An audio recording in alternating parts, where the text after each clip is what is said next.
path to success also looks different. For 75 years, University of Maryland Global Campus has helped adults succeed. You're not waiting to win. You're ready to succeed again at umgc.edu.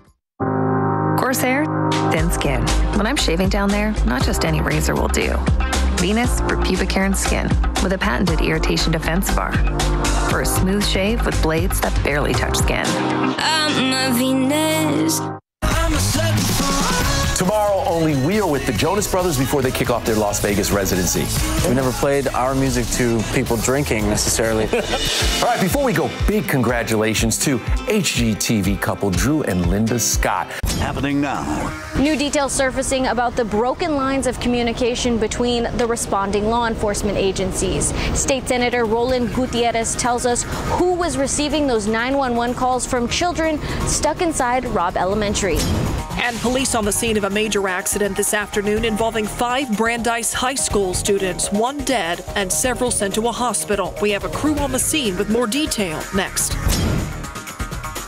Our opportunities for rain are falling off as temperatures rise into record-challenging territory. We'll talk about that, and what about the activity in the tropics? See you in a bit. The News at 5 starts right now. And first at 5, they were pleas for help. But today, we're learning that those 911 calls made by students stuck inside Robb Elementary were not received by the responding agency that was just outside the building. That was Uvalde CISD Police. Camelia Juarez spoke with a representative of that district, State Senator Roland Gutierrez, about why he says this presents a bigger problem that certainly needs to be addressed. According to State Senator Roland Gutierrez, the 911 calls made by children inside Robb Elementary during the shooting were only sent to Uvalde Police and never communicated to Uvalde ISD Police. These calls were either going to be going to the sheriff or the police, and they said in this instance they went to the police. I asked if ISD would know about the calls. They said no. Gutierrez says in some rural areas, the various law enforcement agencies operate on different emergency radio systems, leaving out a seamless line of communication. The different counties that kind of band together to try to get the same systems, but again, they don't often agree. Different counties are doing different things, and it's just problematic. I mean, those are the types of long-term issues that we need to be looking at in Texas. All agencies in the area responded, which included Uvalde ISD Police and Uvalde Police, as well as several state and federal agencies. It remains unclear why the chain of command was not passed from campus police to the city police. Gutierrez says he will continue pressing for answers after being denied a response. I'm not blaming the Uvalde PD. I'm not blaming the ISD cops or the troopers or anybody singularly. Let me correct that. There is blame enough here to go around. There was human error and there was system error. Systemically,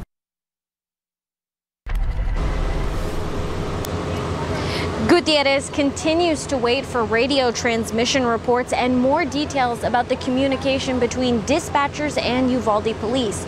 Now, Gutierrez was not included in those special committees formed by Governor Abbott.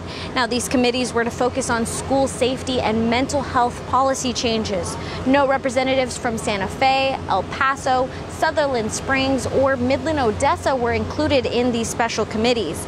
And coming up at 6, we spoke to people, Texans from around the state who came here today and what they have to say about policy changes going forward. Tim, Myra. Camelia Juarez reporting for us live in Uvalde tonight. Thank you. Meanwhile, President Joe Biden expected to deliver remarks about gun control and gun violence in America in a primetime address tonight at 6:30. It follows 3 mass shootings in just the past month, the latest happening yesterday in Tulsa, Oklahoma. ABC's Rena Roy has details on what investigators are now calling a targeted shooting.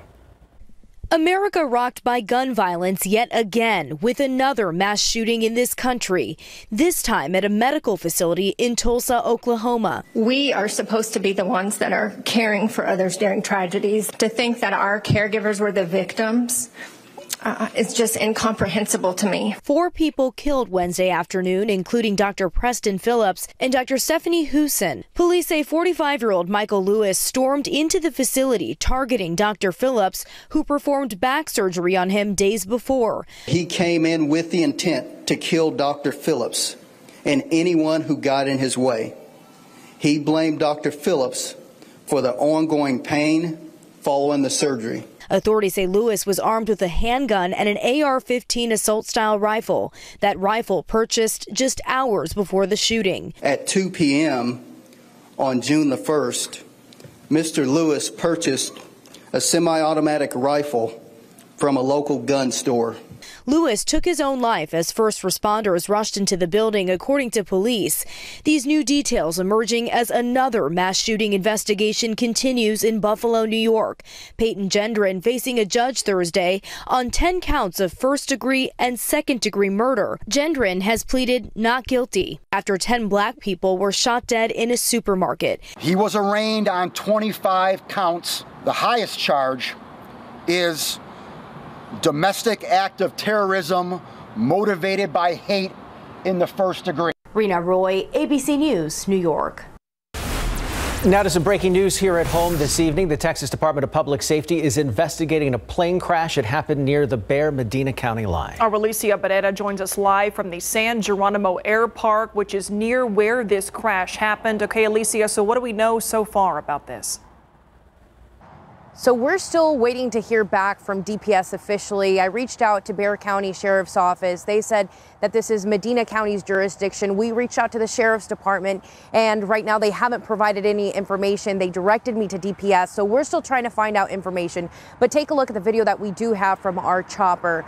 So what we were able to see is that this plane wheels up right now, and what we're waiting to find out who was inside that plane.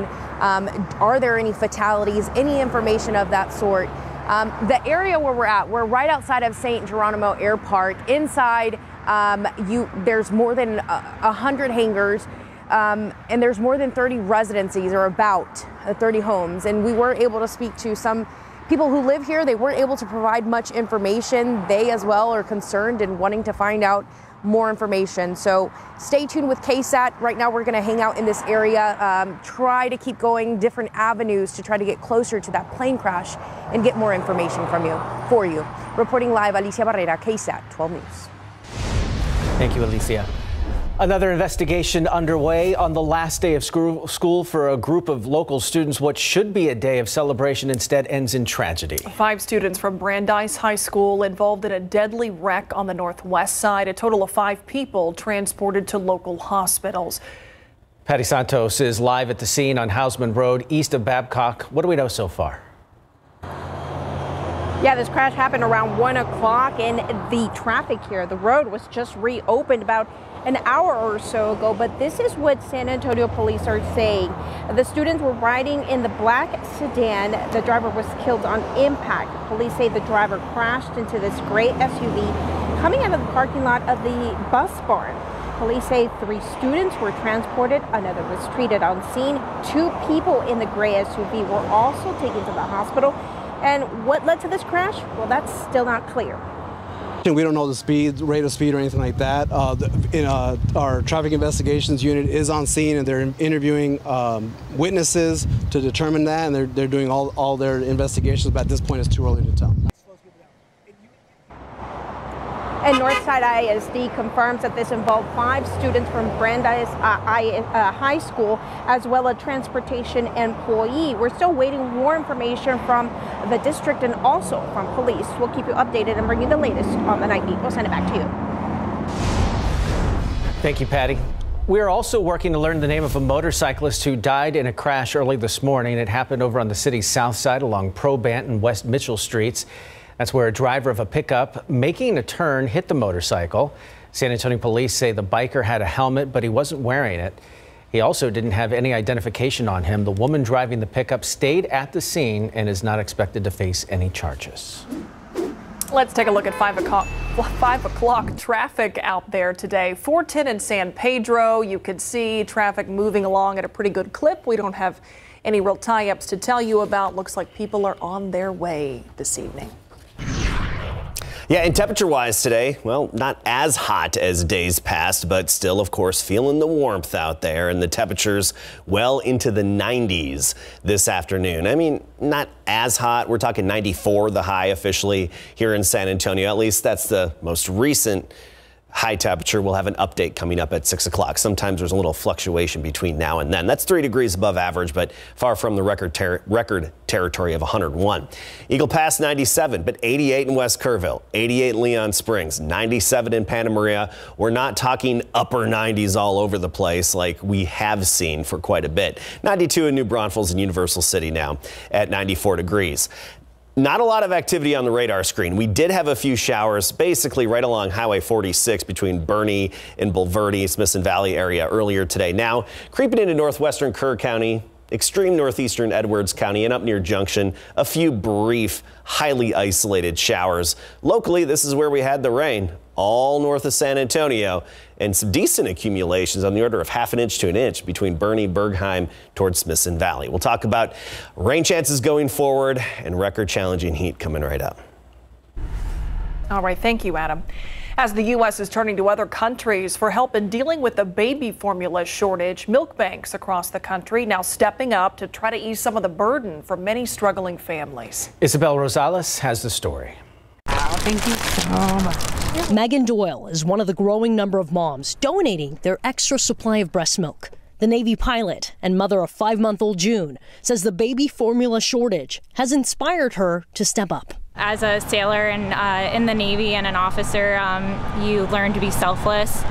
So this is just another way to give that selfless service. And every drop is making an impact.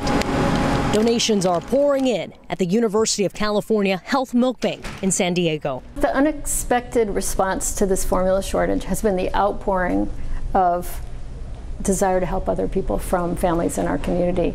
That surge in donations means the nonprofit can expand its supply at a time when families are struggling to find formula on store shelves to feed their babies. It could be a child born and adopted, a child born via surrogate pregnancy, and the family isn't going to have access to the mother's milk. Thanks to that generosity, hospitals relying on the milk bank are able to send new families home with a lifeline. Pediatrician Michelle F. says the donations are critical for women who are not able to produce any milk or enough of it, including those with biological or medical limitations. Approximately half of our newborns need some amount of supplementation, and I would say that 75% of those choose to use the donated human milk. Back at the milk bank, before that precious liquid reaches hospitals or homes, donors are required to take a questionnaire, get written clearance from a doctor, and take a blood test. It's just a safety thing. Then that donated milk is pasteurized and tested. Oh, this is going to help so many people. I'm Isabel Rosales reporting. Still ahead, do you ever think about what's in your sunscreen? Some brands still contain harmful ingredients like benzene.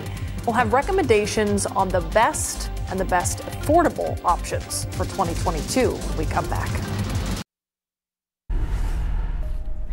He died of grief days after his wife's life was taken at Robb Elementary in Uvalde. Tonight at 6, Erica Hernandez explains how a commitment that Joe Garcia made while he was living is helping someone in San Antonio. It's a story of generosity even after death. And it's tonight on the news at 6. Plus, the city wants to add up to 50 police officers using a federal grant, but not every council member is convinced. Garrett Berger explains why at least 2 think it's not the right path to take. All that and more tonight on the news at 6. New at 5, sunscreen. Whether you're headed to the beach, to the pool, or just outside, it's important to protect yourself from the sun's damaging rays. But which sunscreen? 12 on your side's Marilyn Moritz has the new test results, and good news, you don't have to spend a lot. What's the best sunscreen? Dermatologists say it's the one you'll actually use. Still, some do protect better than others, and prices vary a lot. So Consumer Reports put several to the test. We test sunscreens to see how well they protect against 2 types of UV rays. UVA, which causes aging and skin cancer, and UVB, which causes sunburn. They dabbed on the sunscreen, and volunteers soaked in tubs to test water resistance. Then they were exposed to simulated sunlight. Next day, they were checked for redness. This sunscreen is a Consumer Reports best buy. Equate Ultra Lotion SPF 50 from Walmart. It protected well and costs $5. If the scent, feel, and appearance matters to you. In our tests, we found several sunscreens that absorb quickly into skin and leave little to no residue on people of a variety of skin tones. Most volunteers liked Alba Botanica Hawaiian Coconut Clear Spray SPF 50. It tested well overall, too, and cost $9.50. If you're concerned about benzene contamination after several recalls of some aerosols, Consumer Reports also looked for benzene in all of the aerosol sunscreens it tested. Good news? All tested negative. To check if you have a recalled sunscreen, go to cr.org/benzene. No matter what sunscreen you use, remember to use it liberally. Most people just don't use enough. Also, for children, lotions are recommended over sprays because they may inhale the fumes. Marilyn Moritz, KSAT 12 News. General Motors wants to make electric vehicles more affordable. To achieve that, they're cutting the price of their Chevy Bolt. The price of the 2023 Bolt EV model will sell for $36,595. That's about $6,000 less than the 2022 model. GM also reducing the price of the larger Bolt, the EUV. It's expected to be the lowest priced electric model, but not all car makers have released their 2023 pricing yet, so all of that could change. Let's take a look outside. Look at that picture. Beautiful. Isn't our city pretty today? Always is. It always is. Just Some sometimes days are better than others. I was just going to say, yes. You know, but it's not 100 degrees, so that's something. Yeah, we had a little break from the near triple-digit heat, so low to mid-90s for most of us. And going forward, the temperatures will be cranking back up again. We're expecting highs back near the century mark by this upcoming weekend. I mean, we're talking high temperatures right up near 100 degrees, and at that point, record challenging territory. We'll take a look at some of those records that could go down. Let's take a look at our rain chances. As the temperatures go up, rain chances, well, they go down. 20% tomorrow, and then nothing. The big goose egg, 0% this weekend into next week. But luckily, we were fortunate enough to have a few of those brief downpours earlier today, especially late morning, midday, primarily between Bernie, Bergheim, about Smithson Valley area and even Canyon Lake. That's all we had then. Everything just diminished. And right now, as I mentioned earlier in the newscast, northwestern Kerr County, a few brief showers. Don't expect them to turn into much.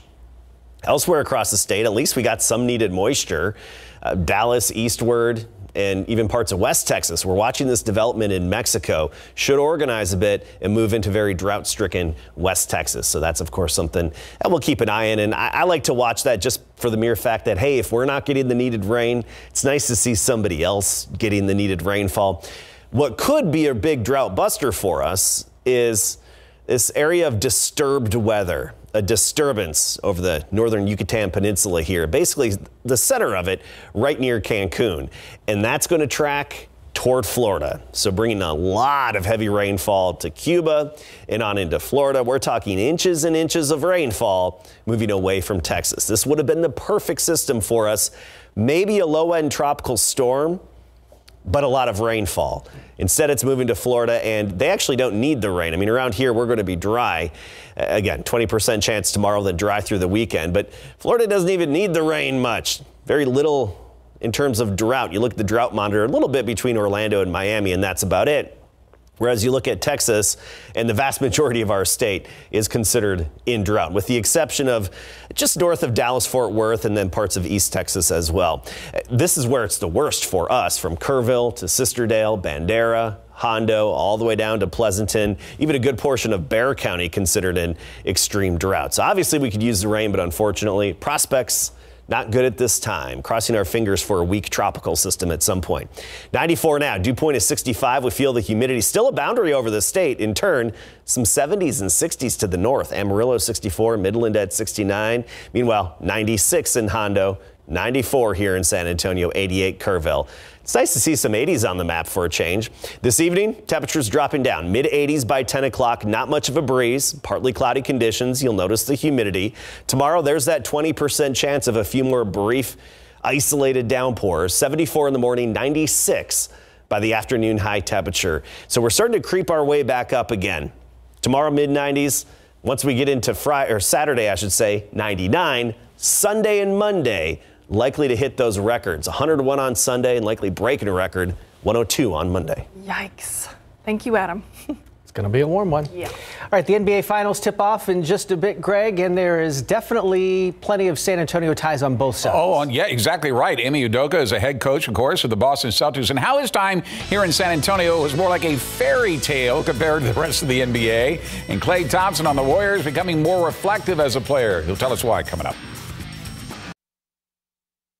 The NBA Finals tip off tonight in San Francisco with Game 1 between the Boston Celtics and the Golden State Warriors. This is the first time the Celtics have returned to the NBA Finals in 12 years. And just so happens it's in the first year of Ime Udoka as the head coach of the Celtics. The former Spurs player and assistant coach is giving Boston a chance to bring home their 18th NBA championship in their storied franchise history. But tell us, before tip-off, it's the drama he went through as an assistant in Philadelphia and Brooklyn that helped him prepare him for the real NBA as a head coach. Some situations, obviously, in Philadelphia with winning on the line and getting fired after that.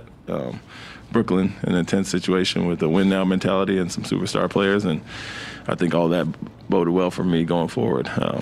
Like I said, San Antonio is a little bit of fairy tale Boy Scouts, and do whatever you ask, and I need to get back to the real side of the NBA that I was in as a player, and I think that helped me navigate some of the things earlier this year. All right, the Golden State Warriors will be returning to the NBA Finals tonight after a 2-year absence under another Spurs product, head coach Steve Kerr. It was those 2 years that the Warriors were missing Klay Thompson, who was having to recover from 2 separate injuries, only to return this past January to help get Golden State back in the finals. Thompson tells us that being silent for 2 years made him become more reflective as an active player.